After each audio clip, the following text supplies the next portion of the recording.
Installing 10.25-inch screen head unit to 2012 Audi A4. First of all, we will pry the original car screen panel open. Then remove the air outlet and disconnect the wire plug.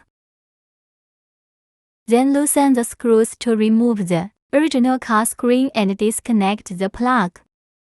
Then use the tool to insert the buckle to remove the original car CD mainframe. Then remove the co-driver storage box. Intersperse all wires into the past layout.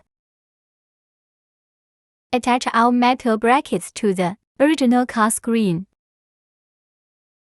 Then install our dual flash panel and screen base. Connect the air conditioning outlet wire and install it back. Install the screen to finish. Let's test it. You can check the weather by voice. You can use voice commands to navigate the attractions you want to visit. Thank you for watching.